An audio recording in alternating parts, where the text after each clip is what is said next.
What's going on, everybody? It's me. That did not sound right. And no one can emulate that man, not even if they try. My name is Ian Mills. Delighted to be back over on the Blue Boys Network with the man, Mike. Mike, let me just do the intro on this video. Just to very, very quickly share a big event this forthcoming Saturday, 13th of August at the Irish Centre in Liverpool for the amazing ALFIES squad. Big family fun day. Lots going on. Live podcasts, football games, interactive walls, quizzes, prizes, food and drink. Please head over on Twitter to @ALFIES squad. All the information is there. I will be down there doing a live podcast. If you want to come and give me a few verbal digs, I'll be ready for it. But please bring the family down. It's going to be an amazing day. Thank you, Mike, for letting me plug that. And I'm sorry for my very bad impersonation. Mate, you can host. You can have the channel if you like. You are absolutely fine. Yeah, I mean, Millsy, a lot of things are going on. Lot of things are going on. I want to touch base on, obviously we announced a new signing last night at 8:00, so I want to touch base on that particular individual. But obviously I want to talk about the Chelsea game first. Match reaction I uploaded on Sunday. Yeah. What was your thoughts on it, mate? No goals in that team. Nearly everything but a lot of heart, a lot of fight. I think the players on that pitch rolled over a large portion of how they ended last season, which was a connection to the fans and fighting for the manager. And I think there was lots of that on show. What I did say after the game was that there was always going to be a gulf. You've seen that in the possession at times, and had to work really hard and without the ball, which I think we did. The match of the day highlighted large portions of some of the front three's work and trying to win the ball back. I thought Alex Coady had a really good game. I think the fact that there was a midfielder in the stand possibly give Abdoulaye Doucouré a bit of a kick up the bum because he seemed to have a bit about him. And I think there was a lot there, just goals. Unless... And I think we said this last week on the show when we didn't know that Dominic Calvert-Lewin was injured, that we can't go into this season with just him. We will be caught out. We've been caught out very, very early now already. We absolutely have to do something to address it. We can bring in great defenders. We can bring in great midfielders. If you don't have somebody who can score your football team goals, you're not going to win a lot of games. And I do think with Dominic Calvert-Lewin or a striker, even a Richarlison, who at times when Lewin wasn't there last season would give you headed goals and would give you a presence in the box. I think if we had someone like that on Saturday, I do believe that we would have came away with at least a point. I think everything but the final third deserved it. The front three, despite how hard they did work, I don't think they had very, very good games with the ball. There was a moment in the first half, wasn't there, Mike, where Amari Gray had a really good chance to pick out Anthony Gordon, and he didn't manage to do it. That was the chance for me that if Everton would have rolled into the end of that first half 1-0 up, you're looking at a different game. You're looking at possibly Chelsea not getting back into it, and then we can frustrate, and then you would really see the presence of James Tarkowski and what he can do in a team that are 1-0 up. Until we get a striker, we're not going to see it. I don't know about you, my man. Yeah, I completely agree. I think I made this comment in my match reaction, and people, I don't know whether people saw it as negative, but I wasn't being negative. I was kind of saying, if Everton don't get a goal scorer, we're not going to score goals, which means we won't win football matches, which means we'll be in a relegation battle. I wasn't actually concerned defensively, even before Ben went off. When Mina went, I didn't feel like Chelsea offered much. I felt like they had 16 corners. Now, let's be honest, Everton of old would have conceded 4 goals from that quite comfortably. We dealt with pretty much everyone. There was a few that they wasted rather than us defend, but we did a good job. I felt like Pickford was a little bit everywhere. And I did say that I did put a little bit of emphasis on Pickford for the situation that's happened with Ben. Obviously, the linesman didn't help either. And actually, fortunately, it doesn't appear to be as bad as we all thought, having looked at the video in slow motion, etc. It looks like he's going to be out for 12 weeks, which is a bit of a positive in my eyes, because I actually thought he was going to be out for the season. When I saw his ankle, I was really concerned, and I think many was. Yeah. Iwobi, as you said, solid. He was absolutely sensational because he was almost designed to play on the pivot. Like he would get the ball from defence and he'd look forward. And Alex Iwobi like that, I could watch all day. I'm cool with, I'm fine. The front three, or the front four, you might want to put. Yeah, I felt like they were up against, in my opinion, two of the best centre halves in the world. Yes, they might be 30 and 37 respectively, but these guys read the game well. They know where to be. And I think without a striker, Everton were always going to be like a spoon. We were just going to be blunt. If you get a striker in, that ball in from Mikalenko, which Gordon just misses, I think it's a goal. I think if Calvert-Lewin's there, I think that's a goal. So it could have been a very different game. All in all, I was happy. I don't agree regarding the Coady, and I know a lot of people have actually agreed with you, Millsy. So opinions are opinions, it's fine. But I actually didn't think he was particularly great. I didn't think his passing was very good, and I wholeheartedly blamed Coady for that goal because he was so stupid. Like he leaves his man. Yes, it was a soft free kick, but he leaves his man. His man walks into the box, and because Doucouré realises he's the wrong side of his man, he's flat-footed, he's barged into the back of him. Maybe it's a soft penalty, but it is a penalty. That frustrated me with Doucouré, and that is something that I want to eradicate from this team. These silly mistakes, and that's fair. But that's all. After Ben and after Mina, all of that happened. I said we need a centre half and we need it quickly. Within 24 to 48 hours, Conor Coady is at Goodison Park doing his medical. I mean, you're talking about a 29-year-old centre half who's played for England, who is comfortable at the back. He's a leader. Will not just sit back and defend. He will step out and he'll play a ball. He can make a pass. He links really well with Tarkowski in that sense. So I was absolutely chuffed at that. The only caveat to Coady and is a red. He's a red, and we know he's a red because he's made jokes about Everton in the past. But I've got to be honest, in the situation we're in, I could look past it. A loan deal for Conor Coady with an option to buy next summer, I'm more than happy with personally. What about you, Mills? Yeah, I think first of all, the red thing, I think it's very, very different to what Rafa was, for instance. I think you're talking about someone who has made a career not with that football club. There's no success. There's no real images that will come back to haunt you. There's no real comments, really. There was that fake comment that went around last year, his Instagram message stuff, which was funny even at the time when I read it. I thought that was great banter. And he seemed to enjoy scoring a goal last season at Goodison Park, and why not? If you remove the Evertonian from yourself, you're fair enough. And so I don't think it's at the level where it's going to really affect. He's not going to make a mistake and we're going to turn on him. It's not going to be that level. I can sort of look past that, but I understand that it'll probably always be there. Sky Sports News last night, first thing they said was lifelong Liverpool fan signs for Everton. There's the narrative straight away. It's going to be thrown at us. I imagine that the Reds will have a nice song if he does, doesn't start well or whatever. But I think what Tarkowski and Coady bring to you, right? Well, first of all, what they don't bring now, unfortunately, is we can't let no one go with the injuries. I think there would have been movement. I think whether one of Holgate, me and the Keane would have been James Rodriguez out of the door, where it would have been like anybody take these now because we don't want them. I don't think that can now happen with Branthwaite going on loan. So I do think you're looking at January now with that defensive squad because of the injuries. So we can't get rid of anybody. But what they do is they upgrade your mentality. They upgrade the physicality on the pitch. They upgrade the leadership on the pitch.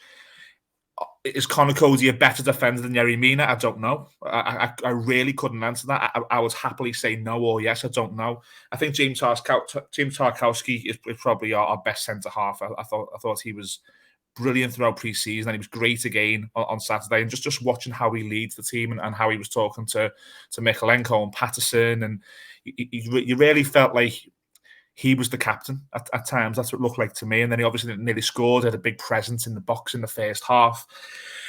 But yeah, I think we've upgraded that area of the pitch, haven't we, Mike? I think it's fair to say when last season we were looking at the fixture list on this show around March with fixtures that was seemingly dooming, and we were saying that we've got Mason Holgate and Michael Keane. That was one of the biggest worries, wasn't it? That it was them two going into a fight.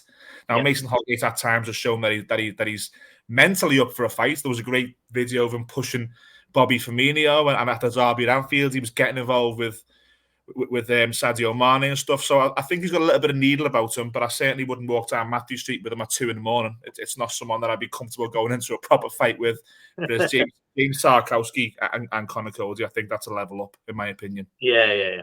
I was going to ask this question: Who plays as your third centre half? Because for me, I know my answer. My answer is Mason Holgate, because actually, and I have said this to you a few times, and then I've also backtracked on myself a few times as well. So I'm my own critic.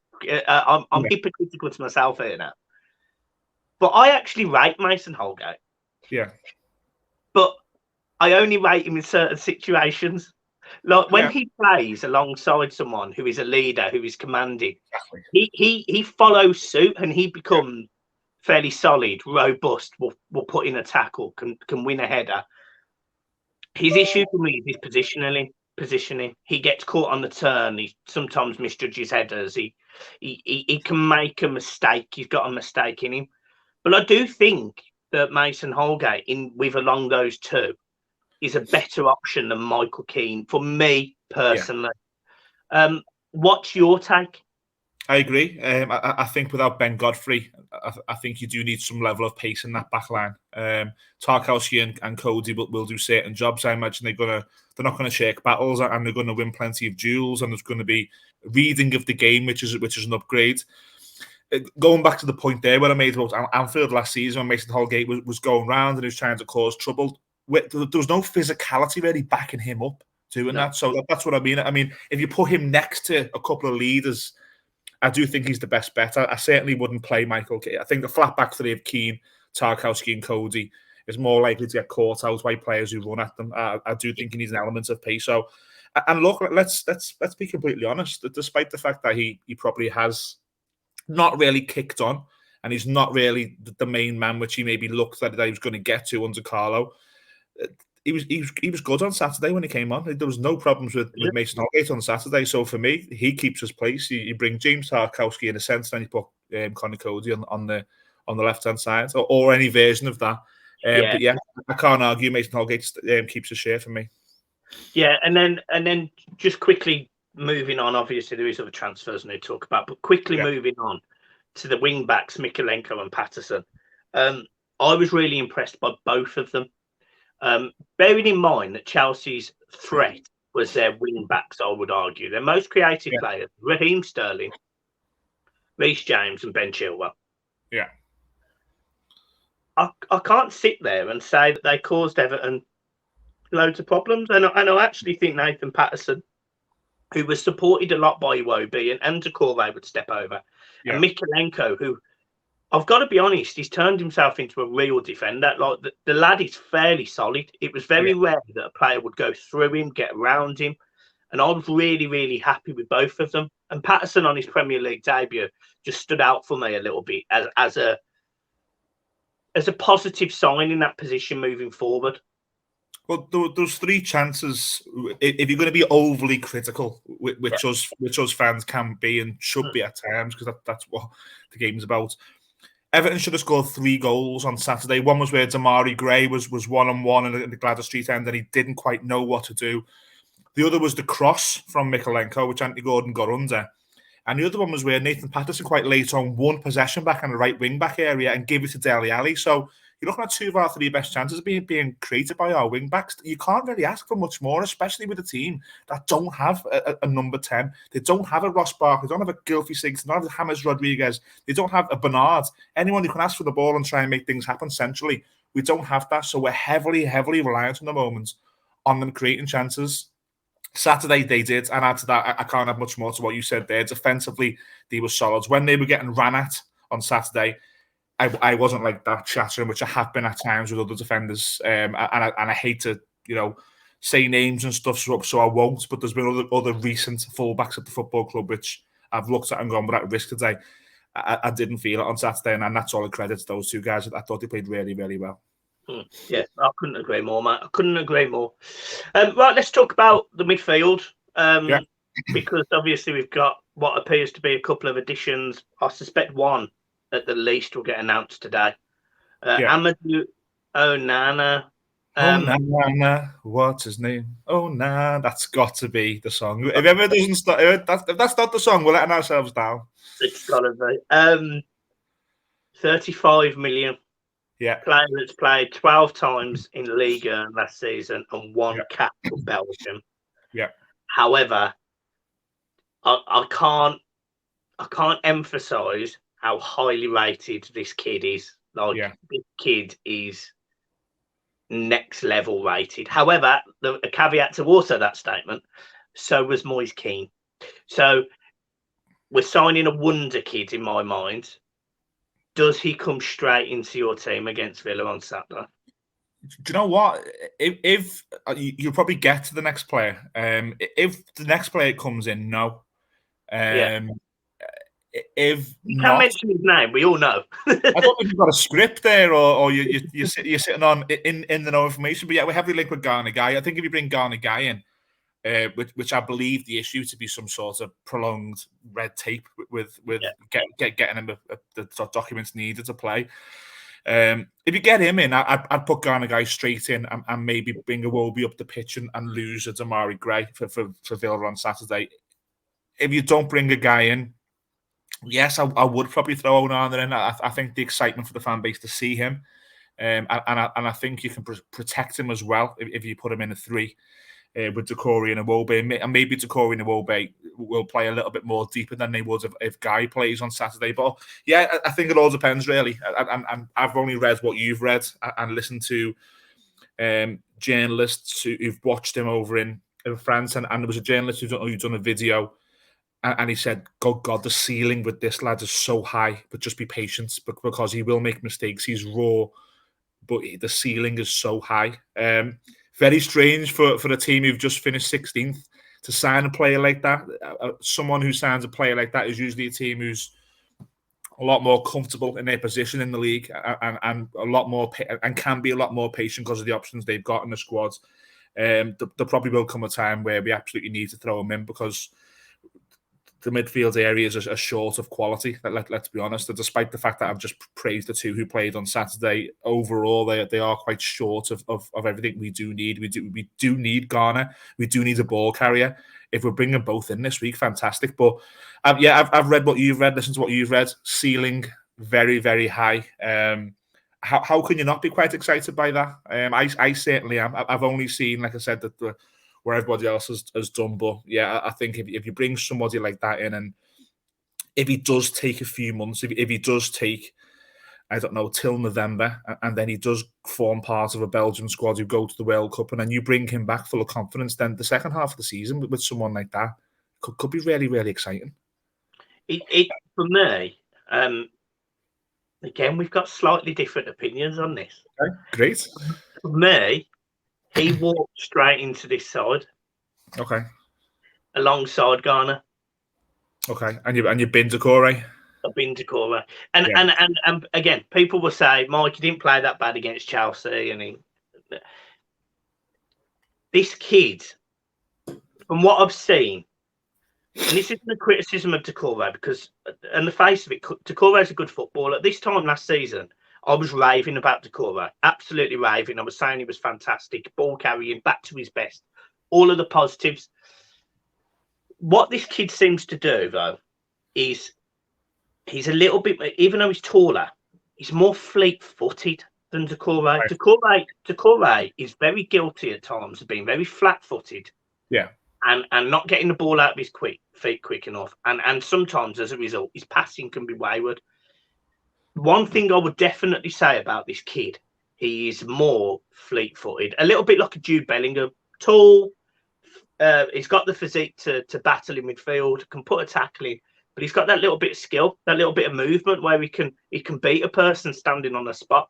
You can't say that about Decore. Decore's got raw, aggressiveness that will run through a channel, run through a gap, a tight space, and barge someone off. This kid will do it with a step over. This kid will do it with a roll. And I just think if he plays in a three with Iwobi and Garner, who Iwobi will have the legs to go up and down, he will battle and do whatever he needs to do. And Garner sitting behind, just trailing. I know it is very, very dangerous, but right now, Aston Villa's stock's quite low. They haven't got that physical presence in the middle of the park, apart from Boubacar Kamara, who didn't. I can't say I watched too much of the Villa game the weekend, but he didn't massively. I haven't heard raving reviews about him against Bournemouth. This is a team that lost 2-0 to a newly promoted side. I want to be in Villa's face. I don't like the fact we lost to him twice. I don't like the fact Steven Gerrard's the manager, and I have nothing against Villa as a football club, but I don't want us to go and lose. I want us to go up there, and I want them to know they've been in a game of football. Yeah. And I just think having someone that can potentially hold that ball up, pass it to a Garner, or Garner win the ball, pass it to Onana, who may take that step forward, and then find Iwobi, who then takes it 20 yards forward.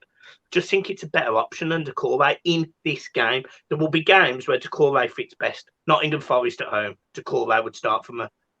But when we're away from home against a team that, on the outside of Everton, a lot of people will probably say would beat Everton, I don't think there's much of a risk, even if he only plays 45 minutes. Yeah, I think the one name you've left out there for Villa is the little terrier, John McGinn. I think he's someone who'd probably go, and he's the new captain, isn't he? The first home game. I think he's the one who might try and get around the pitch and stuff. And I'm not saying Doucouré is a match for match. I just think with Doucouré at the moment, what I seen on Saturday, probably different to you. I just think the man in the stand put pressure on him on Saturday. I think would a man on the bench put additional pressure on him, and could that just get you a little bit for this game? And I think it is early. I think it's early enough to make that experiment, if I'm honest. But yeah, I'm excited by Onana coming in, but I'm just heeding the message that I'm hearing that we have to just be a bit patient. Yeah, fair enough. Now the obvious issue is strikers. We've been linked with strikers.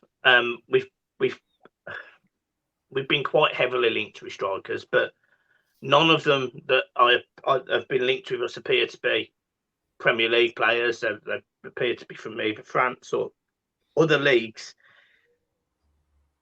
That concerns me because the one position I would probably go for the Premier League player would be up front, because they know the physicality, they know what it takes. And, when you've seen West Ham sign players like Scamacca, and, we're going up against a Villa side that have strikers like Ollie Watkins and Danny Ings, and Everton probably going to have Rondon. That's the area that concerns me the most. Do you think we'll wait? Do you think we'll wait until as late as it gets to get the right deal? Yeah. And I say that because of who we're playing. We've played the best team. The next best team we're going to play is after the window. The teams around us now we're playing at your Forest, Brentford, Leeds, Aston Villa. I think maybe you could get away with it in those games and maybe sneak something from a winger or a Rondon. I think going into when you play Chelsea and Liverpool and you play the top end of the team of the league, I think that's where there's no goals in the team. But I do think they may look at that and go, there's enough in Rondon and there's enough in Dele Alli to allow us to get the best deal for the football club, opposed to go and give Chelsea 25 for Broja now. Yeah, that's what I think. Yeah, so yeah. I think they will risk it, as in they'll go to the end of August. Yeah. Villa didn't look good defensively on Saturday. From what I saw, they didn't look good. They conceded 2 really poor goals. They conceded after a minute. But a newly promoted side, they got played through the channel. They've lost Tyrone Mings, haven't they? Because Tyrone Mings is thrown as rattle out for getting his captaincy stripped. Yeah, so he's a big. So when you look at the fact they've got Diego or Douglas, whatever his name is at the back now, the big 30 million signing, it will take a little bit of time to adjust. We've seen that, we know that. I mean, we had the same with Yuri Mina. They've got Konza, who I rate really highly, but there's mistakes in that back four. We already know Luca Dean tends to spend most of his time on the halfway line, which means you can absolutely play in that space. Like Anthony Gordon, if he plays on the right against him on the left, will have an absolute field day getting down that side. It's just someone that's going to command the two centre halves. And my worry is, I don't know if Rondon's good enough. Yeah. Same.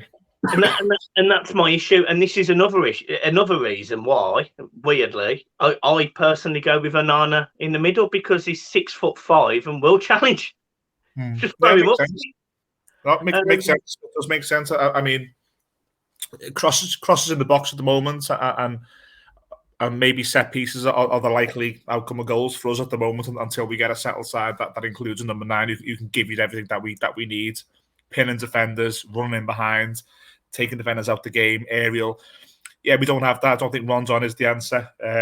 I do think Rondon will come in. I think Lampard has seen enough on Saturday to realise that he can't play Anthony Gordon or Dele Alli as the central player. I do see Rondon coming back in. Okay, right. I'm going to talk about a couple of transfers we've been linked with now. We've been linked with Jefferson from Sheffield United several times. Scored 9 goals last season. He's very young. If you remember, he scored against Everton on his debut. Yeah, proper Everton. Are you thinking with the gamble that is Amadou Onana? Would you gamble with another young striker now? No. Especially when you've got Dobbin, for example, who is a young, hungry striker who does appear, on the face of it, to have many of the attributes that Jefferson also has: pace, bit of skill, quality to finish.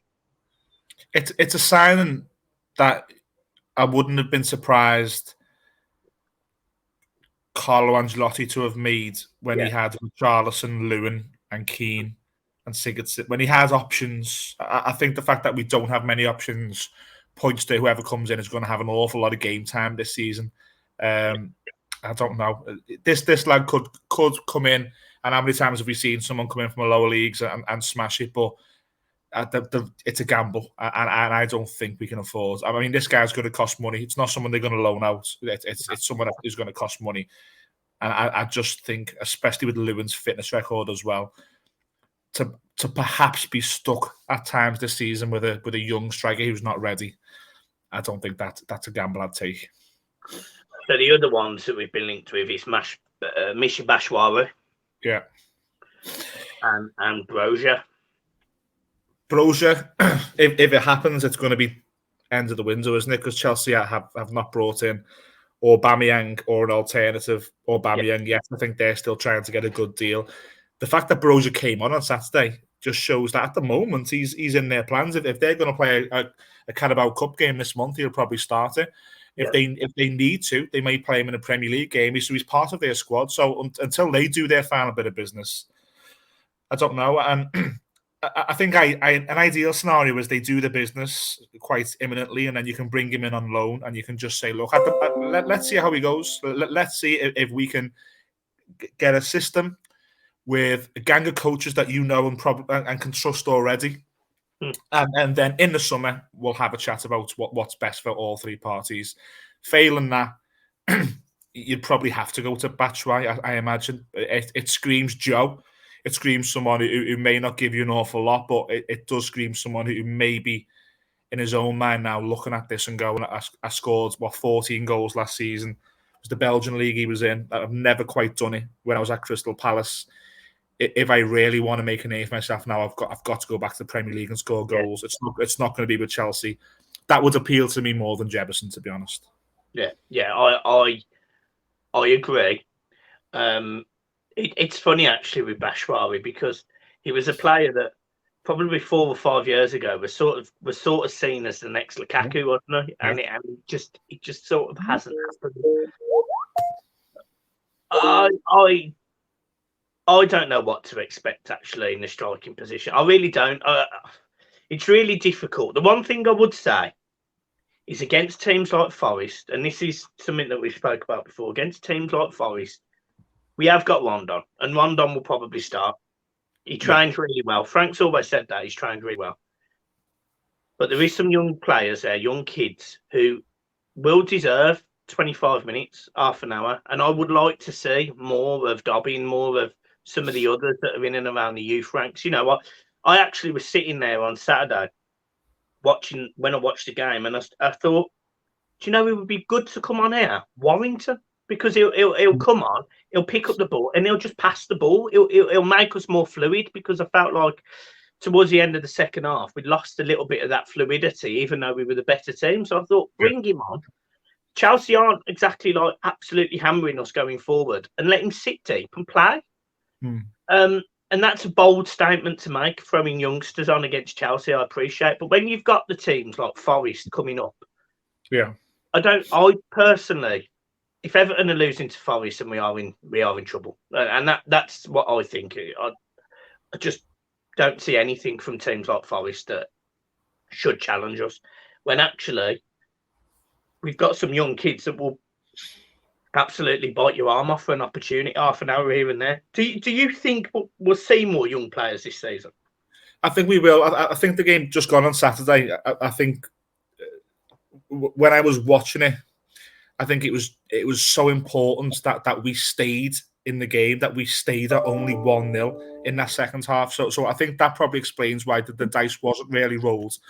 I imagine other teams who aren't as good as Chelsea, if they do take the lead, the Goodison would not cause as much of a threat mentally to the players, mentally to the coaching staff. But I do think, despite the fact that we were in the game for large parts and we did have chances, I do think it was important for us to only stay at 1-0. I think if Chelsea would have went 2-0 up on 70 minutes, then the ground would have started emptying, and you get that feeling, don't you, the poster being clapped off. So I know it's a long-winded answer to a very short question, but in short, yeah, I think if that's Nottingham Forest or it's a Brentford at home, it's a Leeds at home, it's a Fulham at home, I think he would look at the bench and say, "Come on, kids, let's see what you can do." Because that's what scared me most. You know, now there's this rule about these 5 changes. Everton, even against mid-Premier League sides, you know, between probably 10th and 14th, they actually don't have the options. Like, if you look at the bench, Everton don't have quality options on the bench. Yeah. And I'm really worried that this season will be affected by the volume of substitutions that teams can make of a higher quality than Everton. I'm saying that Everton's 11 might be on par or better than the opposition we're facing, like, no problem. But when you actually roll back a bit, our bench doesn't look good. I mean, even if all the players are fit, I still would be concerned about our bench. Yeah, I think that will force his hand to play the kids. I think if there's a moment where he has to make a change, i.e. an injury or a tactical adjustment due to a sending off or whatever, I think if he looked at his bench and he's seen Andre Gomez, Jean-Philippe Gbamin, or Stanley Mills, he'd put Stanley Mills on, because I think he's seen enough of what I think he's seen what we've seen. You've seen a couple of guys have been completely frozen out of things. Michael Keane played very few minutes in pre-season. Jean-Philippe Gbamin, very few minutes. Andre Gomez, no minutes whatsoever. So I do think that the 5 sub issue will cause us hands. I don't think you're going to see a situation where, let's hypothetically say, Onana goes off injured. Decore is already suspended. I don't think that situation he brings Gbamin on. I think he brings a Warrington on. Yeah. You have brought us onto the last player, Stanley Mills. That he's a player that I wanted to mention, because he again is a player that I think we'll see quite a bit of this season. He's impressed the coaching staff, hasn't he, already? Yeah, I really rate him. I really, really rate him, because I think he can actually play in several positions. Yeah. Lampard said, didn't he, that he can play as a right winger or a attacking right-sided in a 3, a central more area. Yeah. We've seen him more at that right wing back when he has played, and maybe that's a position that he might have to cover more, because we haven't got John Joe Kenny. I don't know how we'll see Seamus Coleman this season. If we do see Seamus Coleman, I wouldn't be surprised to see him as part of a 3 at the back on the right-hand side. So, yeah, he's paired over Stanley Mills already. He's paired over him in pre-season. I think a comment that he said is that when the coaching staff came back to Finch Farm, they get everybody together and they have training sessions with 40, and his name wasn't even on the radar to go to America, and the work that he's done in that first week at Finch Farm made the coach staff go. He's earned minutes in America. He's then earned minutes at Goodison Park when we played Kiev. Yeah. And he's earned a role on a substitute as part of the matchday squad against Chelsea in the Premier League. So that is already in the space of weeks a big jump. And Lampard has not got any problems historically in giving kids a chance. He's actually got a reputation for it, and that goes back to what I said. I think this five subs rule will force his hand, and it may be that on Saturday that could have been against the mid-table team where it's 1-1 and we're chasing the game, and he goes, "Go on, kid, you got 10 minutes." Yeah, I trust, and I do see that will happen. I'm with you. What I've seen of him in pre-season already, I think he looks like he's got something about him, and he's definitely at the right place at the right time, isn't he? If he's going to get a break, it's with the right coach and the right club. Yeah, absolutely. Millsy, I think that is that. It just feels weird, doesn't it, at the minute? Because Everton aren't moving particularly quickly with all of these signings, but yet they've signed Coady within 24, 48 hours. I mean, it's just, I really want a big announcement on Onana and Garner, to be honest, because I'll be buzzing when those two come in. I really will. Yeah, I think, look, the Coady interview last night was, I don't know if you've watched it over on the club's YouTube channel. It was really, really impressive. His attitude, what comes across in the interview, and I think that was sort of mirrored on fans' reflection on social media. Fans are really happy with what he was saying and how he comes across. And he was saying, "We're only here to make Everton better. I'm proud to play for this football club. I will be ready every Saturday. That's how I've always, managed my career." I think if you now be able to add Onana and Garner very, very imminently, albeit in time for Saturday, I think this week would have to go down as a progressive week in the window for Everton. The owner said, "Judge me at the end of it," and we've got no choice but to judge him. But yeah, I'm with you. I'm waiting. I'm refreshing Twitter. I've got a bruise on my thumb for refreshing Twitter all the time, and I'm waiting like anybody else. But yeah, I think the Coady one being done so quickly was refreshing, because I wouldn't have liked that to have been now that joins the Garner and the Onana where it's 3 or 4 days. But just get them over the line. Do the social media blasts. Let them have a selfie photo and stuff. All the stuff that you do in this season, and let's go into Saturday. And despite losing against Chelsea, I'm still quite positive, Mike. I still think last week on the video I said I said we're in for a tough season. I still do believe that, but I feel a lot better with Coady and Garner, and if you can get a strike in, I feel a lot better about things. Yeah, absolutely. He's defining the spine of the team, and that is exactly what we have needed. So, guys, look, we're leaving it there. Thank you ever so much for tuning into the Mike and Millsy podcast show. To be honest, I should have called this the Millsy and Mike show, actually, after the intro. Sensational intro. We go on company's house and just register that now. Oh, we should do that right now. We should set up a business right now. See it now. I can see the car stickers with our cartoon faces on, and people crashed into them deliberately whenever and get beaten. We say the wrong things. Yeah, I come back after a game. My car's a write-off. Yeah, guys, it's always a pleasure. Make sure you go across to Across the Park podcast and make sure you hit Millsy on his socials. But yeah, that's it from me. Millsy, you got any final comments? No, just a big plug for Saturday's events. The amazing ALFIES squad. If anybody doesn't know who they are, please just Google ALFIES squad Everton. It's such an amazing young man who's doing work that he has no right to be doing.